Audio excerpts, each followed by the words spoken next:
Alright, and welcome back to another episode of Mia's Slumber Party. Get that nice acoustic guitar edited into the background of this. This is the episode where I transition into my music career. I am just kidding.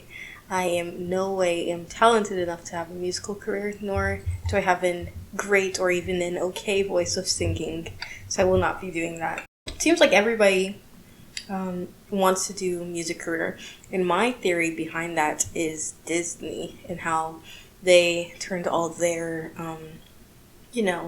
all their characters and actors into musical artists on there, even if they did not and never wanted to actually sing. Shout out to the Sprouse twins.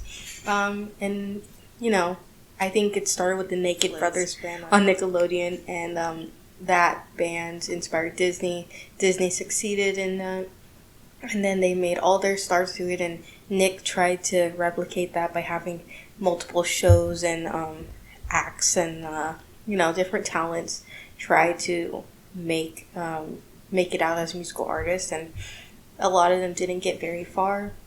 And so now in the modern age, what does that translate to? It translates to YouTubers and TikTokers who, in my opinion, a lot of them have no business being into that industry and are struggling to reach the heights of fame, in my beliefs. Very different than those YouTubers who start off as, on YouTube filming covers and singing, because those people, you can tell that they have a real passion for it, that they really want to go after singing at some capacity professionally. I think of people like Tori Kelly, who got her starts on YouTube. Justin Bieber, of course, got his starts on YouTube. Rachel Zegler. I didn't want to start, I didn't want to talk about people in the music industry. That's not what today's episode is. Instead, these are just some random thoughts that I had on my mind, as well as videos I saw online that I felt like I wanted to talk about. Today's dinner course at the Slumber Party is some delicious street tacos. And if I'm being honest, I had high hopes for these tacos because I bought them on Uber Eats. And, in this area, typically you can find street taco trucks and stuff like that, and tacos are typically $1. And when I lived in Arlington for a minute, which is by Dallas, there was no taco trucks, and everywhere tacos were like at least $3 each. So coming back here and getting these tacos for $1 is goated, especially on Uber Eats where the prices go up. So I was grateful, and I really had high hopes for these tacos. Because it's really hard to mess up a street taco and all of its deliciousness, and there's just something off about these tacos. The chicken's a little dry, the pork skin, I don't know, they just make it differently. I prefer like the kind of chewier ones. This one's a little bit more dry and stuff, but it's okay. I'm still gonna eat it, and it's, I'm gonna create this image in my mind that's bussin', so when I eat it, I'm gonna feel like it's busted. But yeah, let's get into today's topics. Okay, so the first one, I found this content creator, I suppose, on Instagram, and so basically her whole thing is creating this sort of I don't know how to explain it. She creates these videos on how to make good side hustles that will earn you some money, and just so you can have that money extra throughout the week so you can pay for life, because as we all know, life is expensive, especially right now. Inflation is all over the place, and milk is costing more than $4 in Texas now. Of course in California that was always more, but and at least in Texas right now, everything is just a lot more expensive. Gas has gone up, all those things. And so she comes up with all these side hustles. And the first video I saw, she actually had her sounds turned off for it, or her comments turned off. So you can no longer comment on this video. I'm assuming that's because there's plenty of people who are having negative comments, as the internet does, and maybe we're making threats at her or telling her that she's wrong and she didn't want to hear that. Which, for the record, I just want to say, sending negative abusive messages to people is never okay. However, calling people out and telling them what's wrong in a constructive sort is, all the rage. It's what we go for over on this channel. And so for this specific video that I first saw, the video starts off with the person saying how their side hustle is painting garage doors, makes $2,000 a day, and she counterfeits this by saying, how about making $20,000 a day? And the way she goes about this is very crazy. I'll go ahead and make up to $2,000 a day. That's pretty cool. But what if I could show you how to make $20,000 by simply creating kids' coloring books? You don't have to go out. You don't have to paint garage doors. I'm going to show you exactly how it's done. Let me show you how it's done. Go to Amazon and search kids' coloring books. I'm going to go ahead and choose this one. This has been sold over 1,800 times at $7.37. Now, if you do the math on that, they've made over $13,000 from this coloring book. Now, I'm going to show you how to make your own coloring book. You're going to head to Canva and create a free account. You're going to come up here and click Create a Design and type in Coloring Book. You're going to go ahead and click one that you like and just add the pages.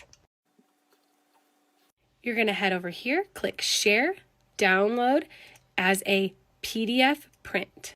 Then you're going to come over to Amazon KDP and you're going to download your color book right in here. Wait a damn minute. Wait a damn.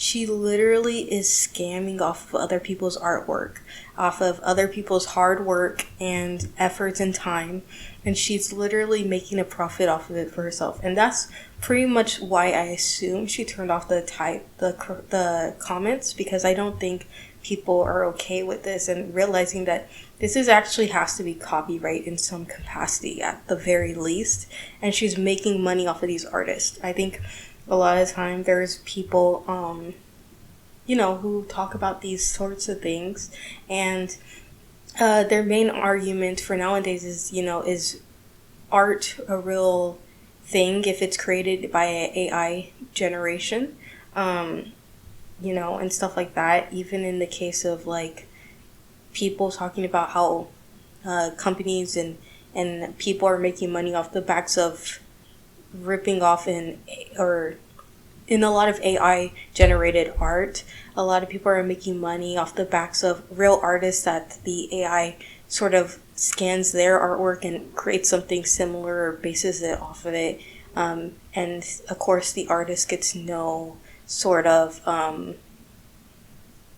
nothing that says, oh, like this, like credit, or says like, here's the money we'll give you for your work. And so similar to this, in my opinion, she's going on the Canva website and she's looking up coloring books pages, and they have templates of different things like that. Of course Canva is. I use Canva all the time to create posters and stuff like that. Of course, whenever I do it, it's nothing that I'm intended to make money off of, or make as if it was my own project. People might see like a poster and they're like, oh, that's cool, a poster for like my birthday party or something, and then I'm like, oh yeah, I just took the inspiration from another creator on the website, and I just changed the details, put my name in there, but I always give out credit to whoever, no matter what I'm using. If it's a photo that's taken of me, I give credit to the photographer. If it's a quote, I put whose quote it was. And so in this case, she's literally taking these color book pages She says to select the ones that you like and then to add a few marks to make it your own. And that's something she'll always say, is to make it your own. I think she says this specifically to avoid any kind of lawsuit or anything she could get. But when she says to make it your own, it's literally like she might add a heart in the corner, or, change one subtle detail. Maybe two or three details to the picture. So she's literally taking somebody else's art, maneuvering it a very small amount to where it doesn't really change the vast majority of what the picture is. And then she'll print out the pages into a sort of color book collection type of thing. She'll register it on Amazon and she'll sell it for her own profits. And again, this is a huge problem because it is not her art and she's making money secretly off the backs of other people for a side hustle. And oh my gosh, I was like thinking, and when I was looking at this, I was like, there's no way nobody is calling her out, like nobody has said anything. Of course, I'm sure somebody has, I just couldn't read it in the comment section. But she's literally advertising this as if it's like, this grand big idea, which it's literally stealing. I don't know, but it might get her somewhere else. She has a beautiful house that she films in front of, and it might just get her in another house. I don't know, we'll see. But there's other videos as well. Her Instagram is actually called Homestead Hustle with T. So it's homestead.hustle.with_T. And so I was looking at other videos to see, like, is this one thing that she's done? Even if she's realized this is wrong and made the correction, the video's still up. So it's kind of like, have you really corrected your actions if you're still doing this, if you're still making money off this video and whatnot, instead of seeing what you're wrong? So another thing she decided to do is to make a planner, and to, use that to sell that for more money for her side hustle. So she takes this other planner completely, and not even just the fact that she's stealing from these Canva artists, but specifically what I've also noticed is that on Canva there's like a section where it's for pro users, so you pay a little bit more to use these pro settings, and those are specifically like pieces that are licensed by artists for the use of others, but again, it's created by another person specifically who's you're having to pay to use that work. So in return, at the very least, you're supposed to give them some sort of credit. And so she uses this template. Again, she says, make sure to make it your own by switching up a few details and adding some extra stuff. And what she literally does is delete one green box from the project and add some extra lines for writing of some capacity. And then any other boxes that were there in a different color, she'll just make them gray. Creating your own products. Now, this example can be used in a ton of different ways, but for this specific example, I'm going to show you how you could create your own meal plan, how to create it, and then how to sell it. To start, you're going to come to Canva and create a free account. Then you're going to come over here and type in meal planners. Now, this is going to pop up a variety of templates. You're going to go ahead and find one that you like. I went ahead and chose this one. You're going to come here and you're going to click customize this template. Now, when it comes to Canva, you always want to use your creative touch to make anything that you do here your own. That means she chose to edit out this part and make it silent. now you can go ahead here and you can pay for it here through Canva, or you can click save. You can come down here to download as a PDF print.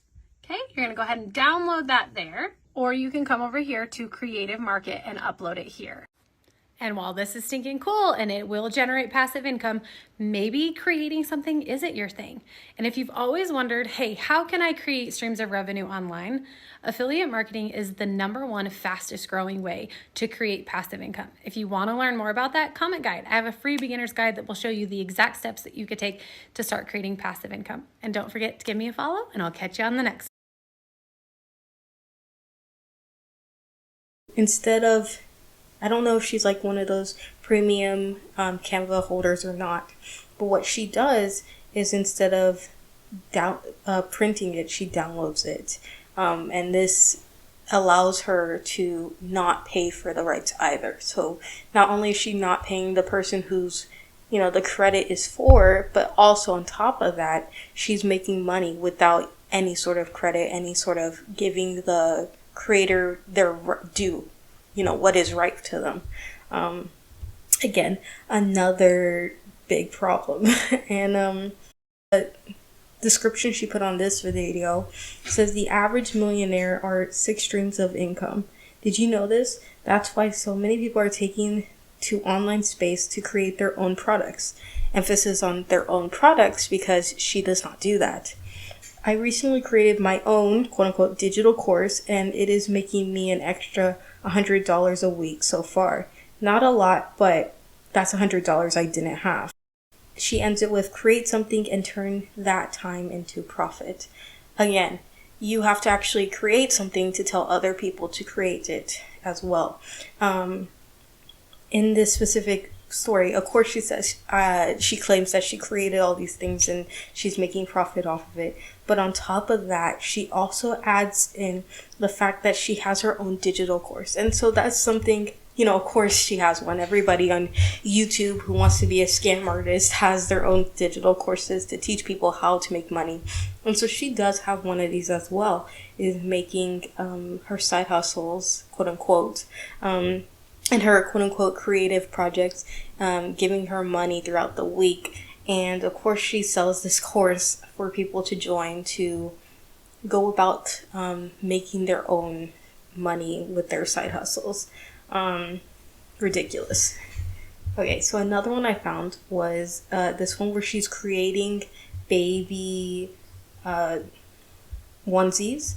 She says she makes over $5,000 creating and selling. Oh, I'm sorry, it says creating at selling. I think that's a typo, hopefully. And yeah, same thing. I think this one she uses a different program. Okay, so she buys these shirts off of Etsy. Specifically these Etsy people, which you can't even see who's selling it because their names are covered by the text that she uses to, the AI text that types out whatever she says. And so there's an Etsy seller in which they basically make custom onesies for you. They have this part where you can either put a picture you want or words that you want, whatever you want, and then they print it out for you and they send that to you. So she decided to use that shop in order to make these custom quote-unquote onesies that she's going to be selling. $50,000 by simply creating a baby onesie. To start, you're going to head to Etsy and type in baby onesies.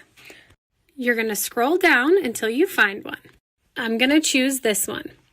This is $7.99 and it's been sold over 7,000 times. Now, if we do the math on that, these people have made over $55,000 selling baby onesies. Now, let's create your own. Head to Canva and create a free account. Then come up here and click the search and scroll all the way down to t-shirts. Then you're going to come up here and type in anything that you want it to say. So I just typed in mommy and baby. And then choose your cute design. I'm going to use this little guy. Now you're going to want to customize this and make it your own. Once you've done that, you're going to come up here to share. You're going to click on download and download with a transparent background. Then you're going to head to Printful and create a free account. You're going to come up here and search onesie. You're going to come in here and customize. There's our onesie. Then you're going to come in here and connect this to your Etsy store. Now Etsy will ship your product and you can rinse and repeat this over and over for different types of products. Don't forget to follow for the next one. She goes back to her favorite, favorite website to make scams, which is the Canva. And she types in things that she wants. She specifically, in this case, typed in mommy and baby. And I'll go ahead and put all these videos into this episode as well on YouTube. And she types in mommy, baby, and she picks one of the logos that are pre-made on there. and drags it over again. If I don't have to tell you again, she says to change up the design in some way. Now, in this specific case that of the video we're watching, I'm guessing it's just like a sort of theory type of thing. So she doesn't actually change anything to the design other than like the rosy cheeks of this panda. She makes them like a gray color, and that's it. Not a huge difference, but again, she said make it your own. And so she goes and she takes this print that she just made.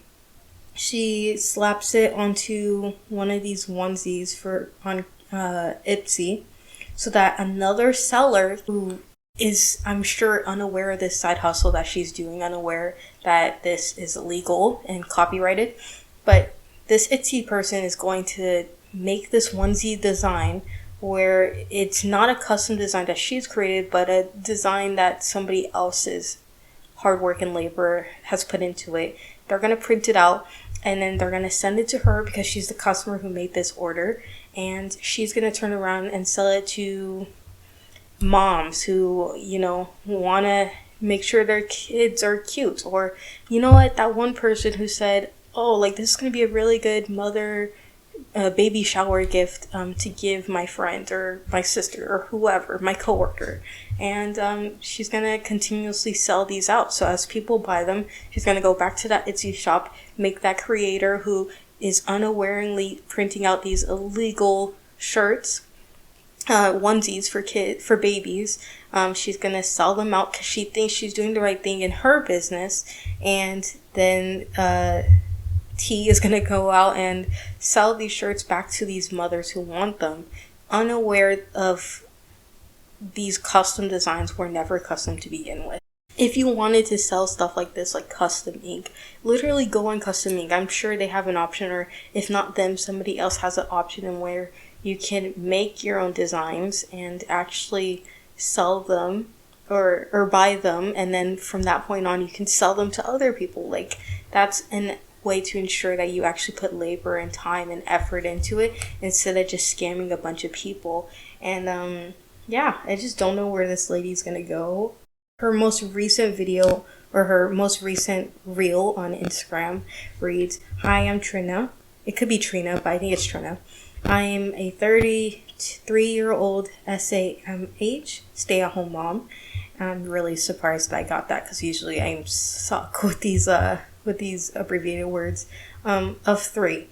I'm a 33-year-old stay-at-home mom of 3. Full-time business owner of, and I'm going to add this, of scamming off other people's designs and selling them. And then the next part says, I've been in online space for 6 months, and she's making that much money in that 6-month period, but I digress.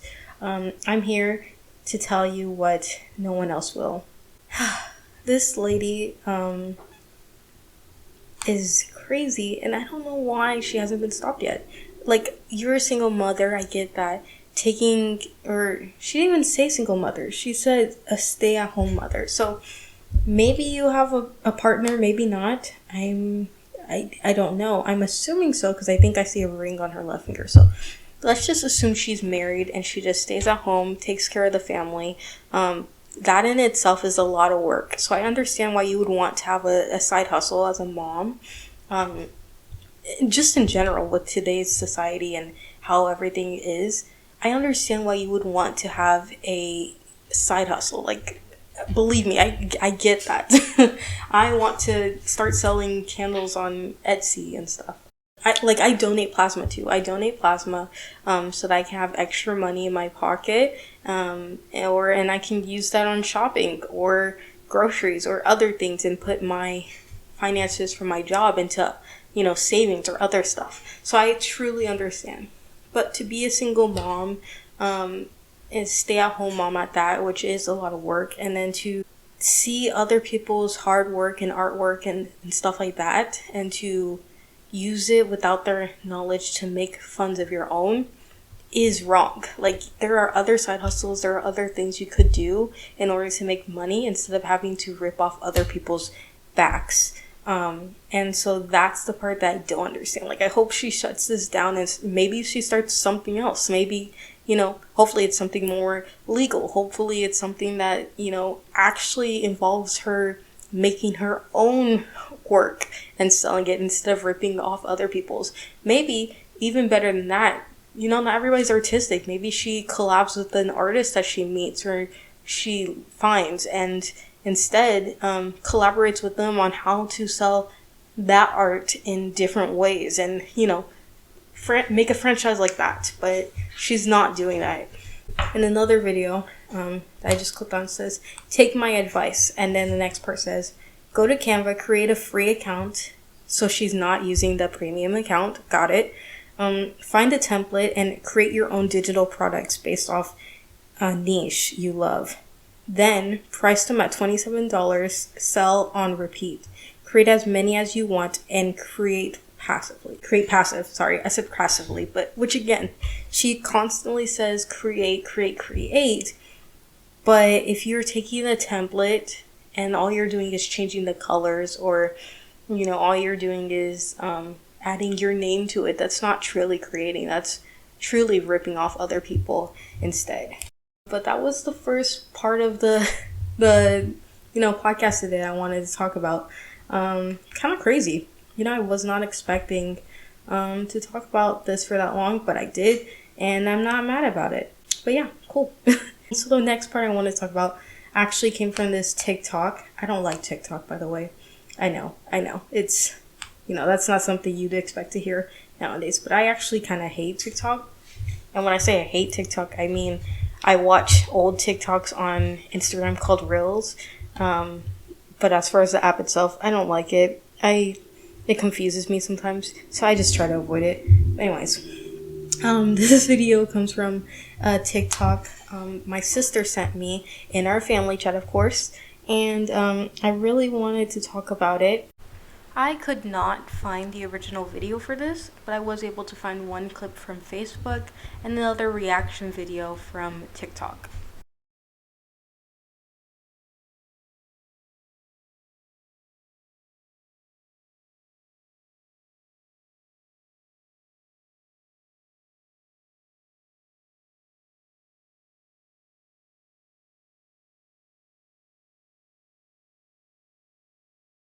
Wait a damn minute. Okay, so essentially what is happening is it's a girl's birthday. It's her third birthday. And so they're celebrating, of course. Who wouldn't? I dream of having elaborate birthday parties for my daughter and or son. That's nowhere near my life right now. I don't want any kids right now. But hopefully in the future when I, hopefully do have kids, I want to have elaborate, over-the-top birthday parties and fancy decorations and all those things for my kids. My birthday was this past week and I had, balloons, very elaborate cake. I had champagne and all these things. It was my 21st birthday and literally, it was only 4 of us there. So it's I still want to have these elaborate things, even more so for my kids.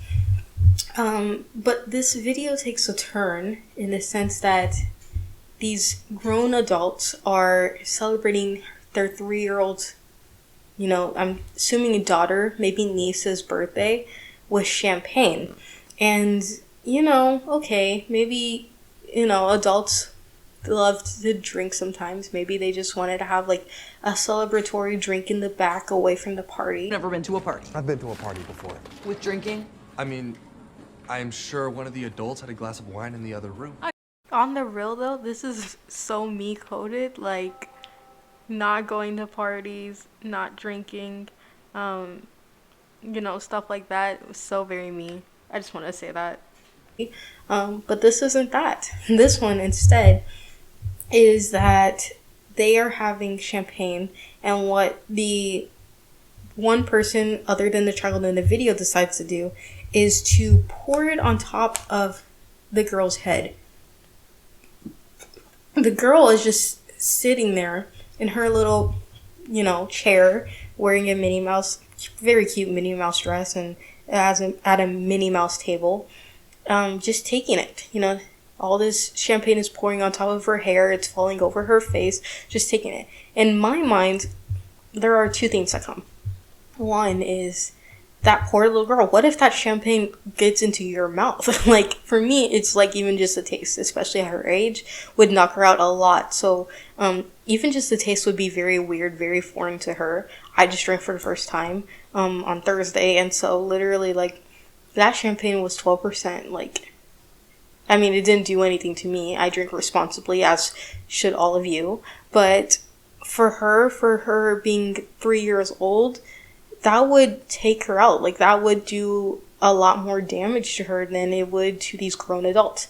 Two, the other thing that came to mind is the fact that y'all are celebrating a 3-year-old's birthday by pouring champagne on her. Like, what are we doing? Like, that wouldn't be illegal to even, just if you went to a kid's playhouse, that wouldn't be legal to bring champagne. Of course, you can bring food and drinks, that's typical, but champagne to a kid's area while you're celebrating the birthday, to pour that on top of her, like, I don't know what kind of offense you could get, but I'm sure CPS can definitely, get in there in some sort of way if somebody just said something. And so I just felt like this was not, I don't want to say not smart, because it wasn't, but also it just wasn't like a great or a good thing to do, and I don't understand why they would do that at a child's birthday party. I don't understand why they thought that would be cute. But I saw that actually the video that my sister sent was not the original. It was actually a woman commenting on the birthday. And like I said, the birthday looks very beautiful. It looks cute. They're taking pictures with her at her birthday with her cake, all those things. Her hair is slicked and, curly, beautiful. And then they took videos or pictures of them drinking champagne and having their glasses, right? That's cool. Whatever. That's the adult section.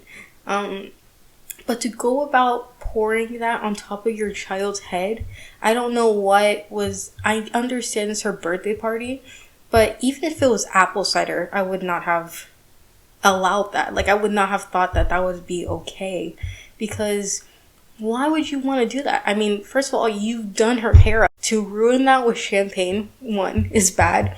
But to have that drink poured onto an underage little girl, I mean, it's insane. Like, I think about the Drew Barrymore stories and how, Drew Barrymore grew up as a young actress in the world. Her family is a huge vessel of famous Hollywood actors and actresses.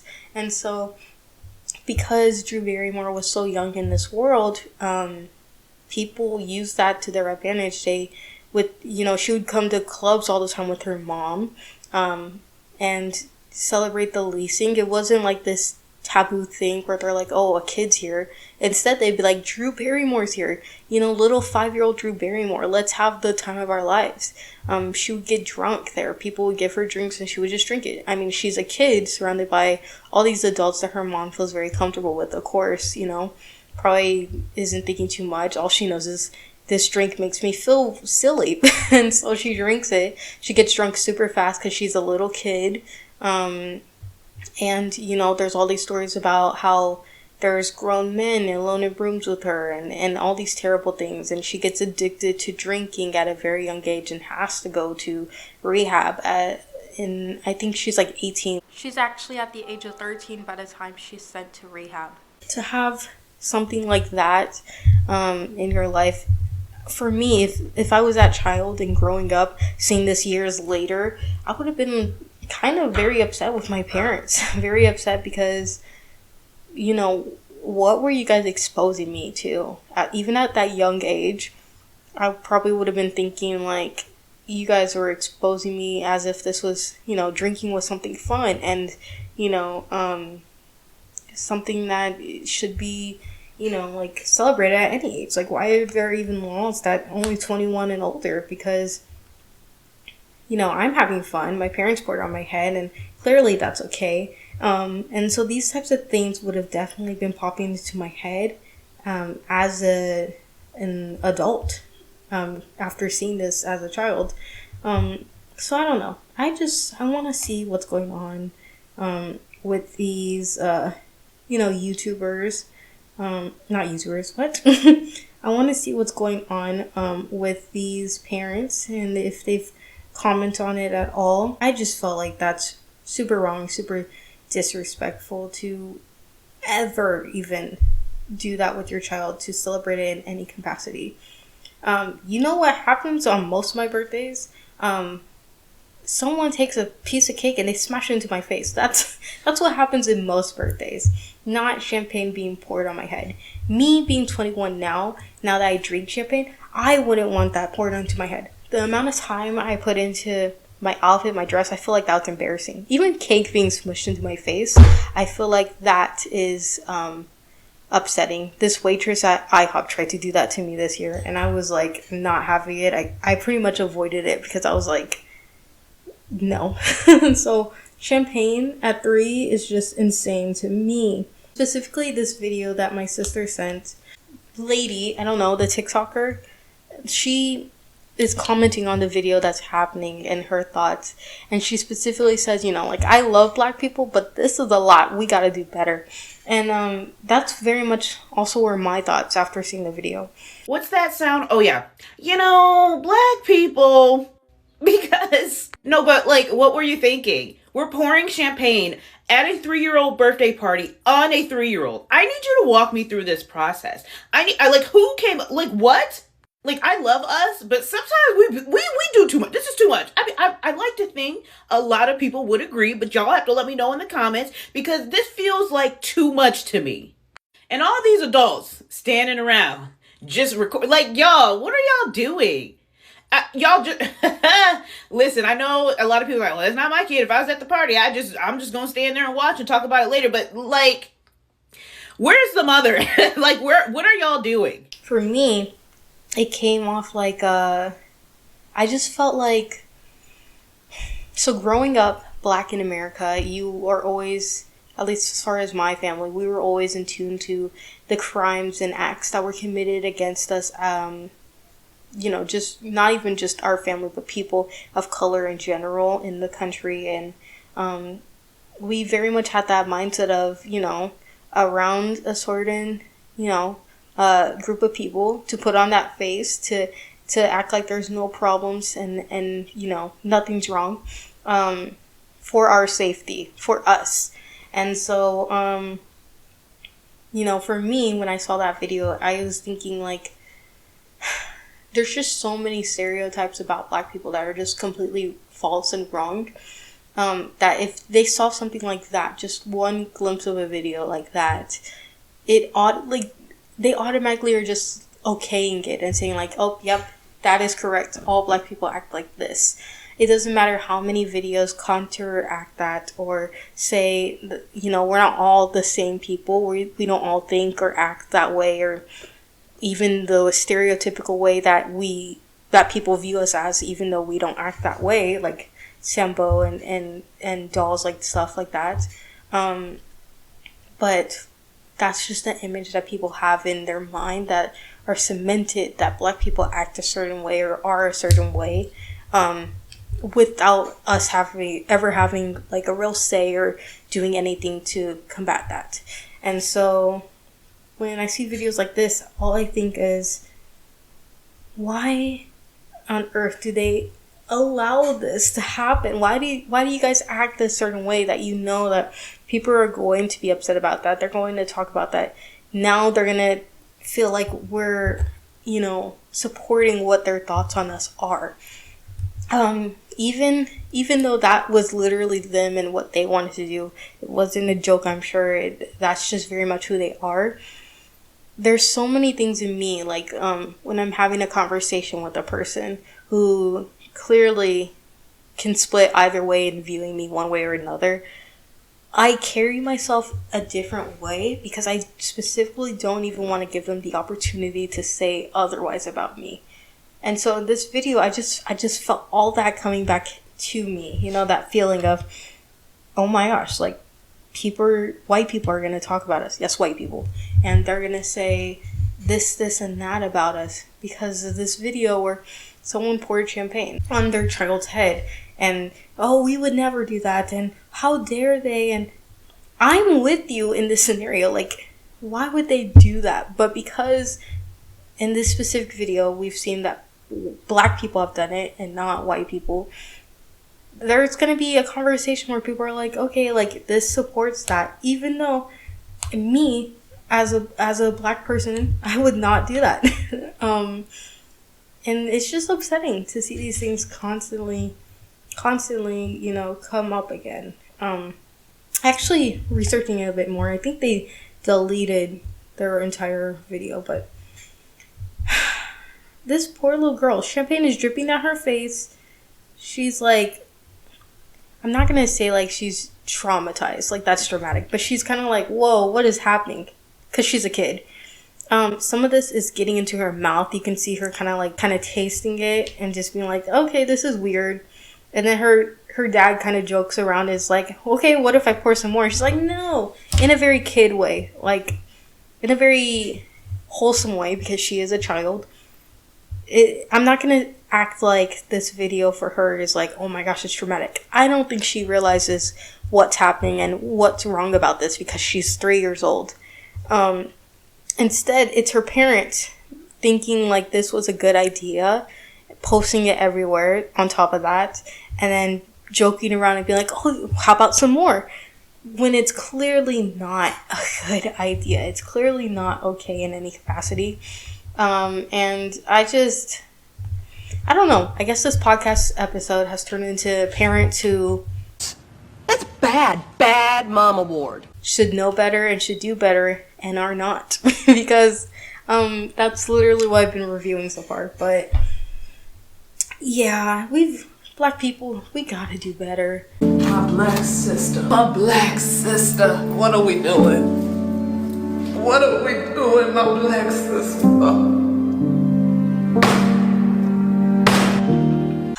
It's upsetting to me to even have to come over here and say these things that I'm sure these people will never hear or anybody will ever really talk about, but it's annoying to me because it's like, why are we here? Why are we having to talk about this to grown adults who should know better but don't, apparently?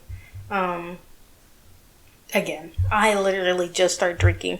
I don't drink to get drunk. I drink for flavor, really, truly. I do not want to get anywhere near the realms of tipsy, or that's just not my thing. And so for me, I like the flavor of certain drinks, so I drink it carefully. But I would not want my child to go anywhere near this type of thing. Of having champagne dunked on their head. I don't know why that's a thing that I have to specifically state, but it is. And that's upsetting. But yeah. Okay, so separate to this topic, which I just realized I haven't even taken a bite of any of my tacos yet while I've been doing this, and it's been 40 minutes now. But anyways, yeah, separate to what the other topics of this video was, I think I want to talk about my old job at Red Lobster. I literally worked there for 1 month. The second week I started working, I was like, yeah, this isn't it. I'm gonna find another job, because literally I did not know. Red Lobster had just gotten they just got a notification out that they were bankrupt right after I got hired, like within days of me getting hired. And, you know, this was kind of evident to me after I got hired, because, you know, when I got an interview there, they said it was going to be at 10 a.m. in the morning on I think it was a Wednesday or something, so midday during school. So of course I didn't expect it to be busy or anything, because school's in session right now, and, you know, people, when they want to come out, they want to treat their family to a thing, especially for lunch or dinner. So they're not going to do that until after school ends, really, either that day or until the summertime, you know. So I'm not expecting it to be busy right then and there, because it's still sort of the morning time. On top of that, for Red Lobster, they opened at, I think, 11, and I was going in for an interview at 10. So of course I didn't know that until I got there. because I don't research until like the day I get there, the time I get there. So of course, when I went in for an interview, I realized they weren't even open yet. Like they were still doing, like getting the restaurant ready for actual work. So I was like, okay, cool. This does not represent what the company is going to be like when I'm working there, because server jobs, they tend to make a little bit more money. You get it every day from tips and then like your weekly checks as well. So I was like, this doesn't represent what's actually going to go down at Red Lobster. And yeah, no, it pretty much was the same when I was working there. So it would be like, for the most part, when they had me working, aside from the first week, all I had was like evening shifts. So realistically, evening shifts should be the busiest time. Typically for servers, those are the times that are hardest to get because everybody wants to work in the evening because that's when people come for dinner and they, you know, make money. And so that should have been, you know, red flag number one. But I typically had only evening shifts. Majority, like 5 or 6 days of the week. And there would be like these 6 to 8 hour shifts. And I want to say like there would be times where the most I would have, like the most tables I would have for that day's shift would be 3 tables. Which at my old job, that would literally be like, I would have 3 tables within the first hour of getting there, at the very least. Sometimes more. Sometimes I've had 12 tables at once. So, you know, I was kind of used to having a big flow of tables and busyness all at once. And instead, at this one, I would only have 3 to 4 tables a day. On top of that, these people that were coming, a lot of them were not great tippers either. And sometimes I would go home with $40, you know, $30 or $40. Sometimes I would go with $80. And it just depends on, you know, the people there. But yeah, for Red Lobster to be that empty, I was not prepared for that at all, because I was like, really, I only went into that job because I really needed money so that I can buy all these things for my birthday. Really, it was a birthday job. And I was looking for another job originally, but Red Lobster, I got hired like, and I started like the first week or like the second to last or last week of April, which is the month right before my birthday. And so, you know, I was like, okay, that's cool, because I'll get all this money before my birthday, so I can use it for my birthday, and I don't have to, like, wait for, you know, 2 weeks for a check or whatnot. So I thought that was cool. But again, my other job, I was making minimum $150 a day for 6 to 8 hour shifts. Here, I'm making $40. There's one table, and this happens depending on where you go, no matter what, for restaurants, but there's this one table that had bought over $200 worth of food. They came in within like the last hour to 30 to hour before the store closed. So they bought $200 worth of food. Whatever food that they did touch, their kids threw it all over the floor. So there was like all this rice and fries and stuff like that were not just on the carpet, but they were into the carpet, like deep in there. And I had to sweep it out with the broom. So it's like these things were really hard to get into the crevices of the carpet because all I had was a broom. And so they made a mess. These people complained about literally everything. They said that the tea wasn't cold enough, so I brought them a cup of ice, and it wasn't tasty at that point. Like the tea somehow lost its flavor in those 3 seconds that I took to get them the cup of ice. You know, constantly I would tell them like, okay, like in general, when you have a restaurant and you're at closing, they tend to start closing up the kitchen an hour to 30 minutes before it actually stops or the restaurant closes. And so they kept asking for all these extra things that didn't go with their meals, like these for chefs to certainly cook food after a different way than what they usually do. And on top of that,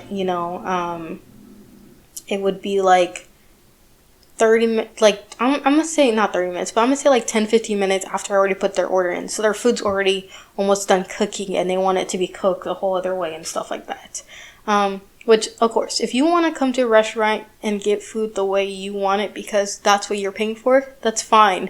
But don't come in the last 30 minutes expecting it to be a 5-star Michelin, restaurant when you're at a broke down Red Lobster that's going out of business, which our crew and our chefs, they were wonderful people. They did wonderful jobs. They cooked very well as well. So it wasn't like anything like they were bad. It was strictly just like this is what you're getting when the restaurant is closed. They literally are cleaning up all the things to make the food with because you're not supposed to be here. And when I say that, it's not even just like they were here, like the store closes at like 9. They were there and they were asking for the cooks to make them all this stuff at 9:30. So the store has already closed. They're already cleaning up all these things. And they're getting upset because I'm like, okay, I can go ahead and ask them, but we are closed for the night. Like telling them how it is. I've told them this. One of the other servers told them that. And then when I came back a third time, they said, oh yeah, well, nobody's told us that you guys are closed. Like, so I don't understand why you guys are suddenly pulling this out of nowhere. I'm like, you've literally been told 3 times at this point that we are closed for the night. And each time, I guess it's in one ear, out the other, because they are not listening. And so, at this point, they just decide, you know what? I, literally have the trays of their food, because the kids' food already came out and stuff like that. It's but their food, I literally have trays. It's, multiple lobsters, all these, sides, extra sides that they wanted, crab, steaks, all these things. And as soon as I place it on the table, they don't even touch it. They just say, we're not eating here. We're going to go somewhere else. The kids are crying because these parents are literally the food's there and they're like, I want to eat here. And they're like, no, they're closed apparently. We're not eating here no more. So literally I have $200 worth of food. And that's $200 minimum. It could be more than that. I'm just rounding down. $200 worth of food that they didn't even touch. And they just leave. It's now an hour after we've closed, and I have to clean up this mess. Still have to do my own task in the back of cleaning up the kitchen, and I have to, hand out the money that I owe for people who've paid in cash. And literally, all this an hour after they've already closed, and I didn't get a single tip. I literally got paid what they paid me hourly. So I got $2 in hourly pay for staying late an hour and watching these people who were completely not even just asking for a lot, but they were genuinely just rude in general, for no reason, for no reason, just to get paid $2. There was another person too, another time where these people, they genuinely were having a good time. They had lots of drinks and stuff like that. I thought they were going to tip mediocre at the very least. They did not. They tipped me $2. Again, another table that stayed late. So they tipped me $2, which is the equivalent of what I got paid for being there for an hour. And on top of that, this lady, they were chill the whole time. Anytime there was any problem with the kitchen or with the bar, because the bar has to make them the drinks, they were like, you know what, we understand it's not your fault. We get it. We see you, you're working hard and all that. And they literally tipped me $2. And then the lady insulted me too. Because, my hair was cute that day. That's what I thought. It was a wash and go style as well. But I was getting compliments from all these other people as well, saying how cute I was looking that day, how they really liked my hair. Because I used this curl method that required no heat, which, if y'all know, is hard to do. And it's hard for me to do my hair because I'm not a hair person. I don't have a strong grip or anything like that. So I was feeling proud of myself. And she comes over here and talking about, why you wear your hair like that? And I'm just like, I was done from that moment on. I was just trying to leave the conversation as soon as possible. I was literally sweeping up, cleaning up the rest of my section to let them know that we are closed and y'all need to get out of here. And she literally was like, why you wear your hair like that? And I'm like, oh, no. You know, I'm gonna just wearing it like this for now. I'm gonna get my hair done for my birthday. She said, yeah, you better, because when I come back here, I expect you to be looking real cute with that silk press, And I'm just like, who are you? Who are you? And after all that, to tip me $2, I cannot. Because why are you being rude? Why are you like this? Why are you that way? Like, I just don't understand. But these people, they think they run the world, and then they want to treat the servers the worst. Anytime, that's the one thing I really, truly hated about serving, is that if there was a mess up in the kitchen, if, you know, there was electrical problems with the building that they're aware of, and it messes up the order a bit or something, if the bar takes too long on a drink, if, you know, there's, I don't know, some sort of danger that's happening outside, it is always on the server's responsibility. It's always their fault. And these people can go off. They can get angry and yell at you and curse you out and threaten to beat you. That's happened to me before, where customers threatened to beat me and call the police on me. Which, ironic, because if you were trying to beat me and call the police, who would they be going on? I really hated as a server is that no matter what, it was my fault. Even if it wasn't. It always was the server's fault.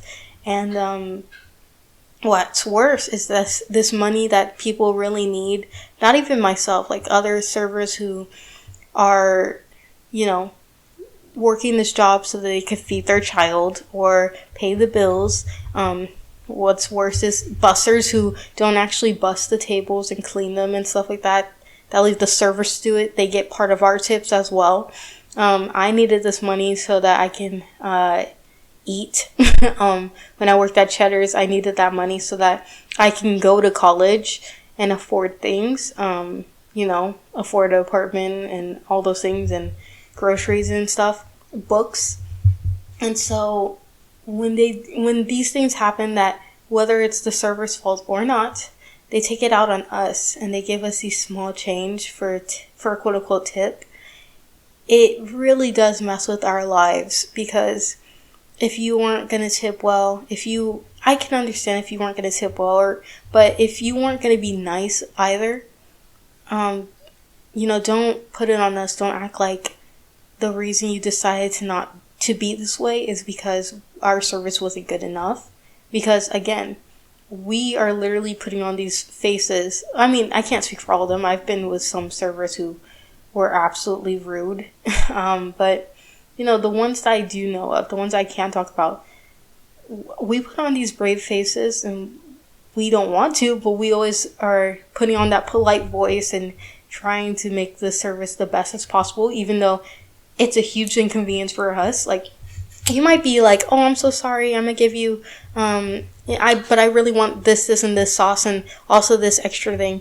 We might be like, no, of course, like, ask for whatever you need. And then as soon as we turn around, I'm gonna be upset that you just asked for all these random things for no reason and expected me to do it, like, within a second.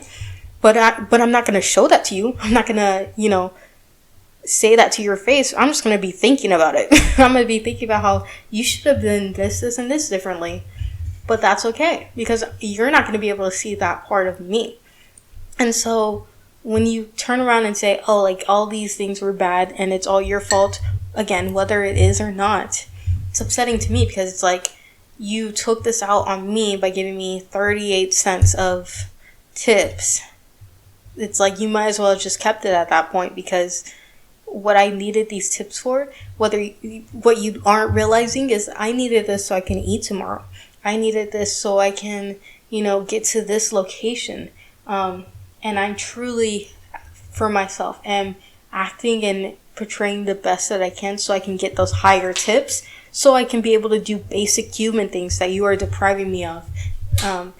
Because sometimes I wish they tipped me right up front so I can know how much I should care about them or not. Because I'm doing so much more. I'm giving you, extra biscuits and extra sauce, and I'm making sure that the cooks are cooking it just right for you. Just for you to be like, I only have enough to cover the bill and that's it.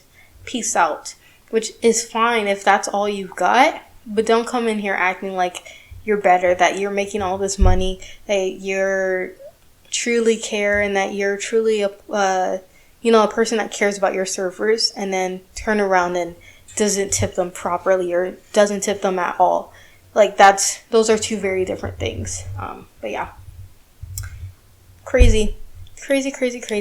We're almost at an hour now, but yeah, these were just some things I wanted to talk about today on the podcast, because I don't know, I just wanted to. Real life deserves to be talked about sometimes, and I think these very much sleepover topics, maybe it's that one section of the sleepover when you just want to talk about people who got on your nerves today. You just want to vent out to people about things, or maybe you're just that chronic online girl that tells all your friends about the newest videos that are trending all over the place that are just making you angry.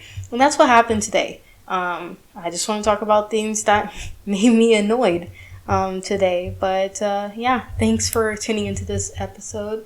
I hope you guys enjoyed it. Feel free to leave a like, a comment, and don't forget to subscribe. And since you're already there, go ahead and push that bell as well. But I hope you have a wonderful rest of your night. All right, good night.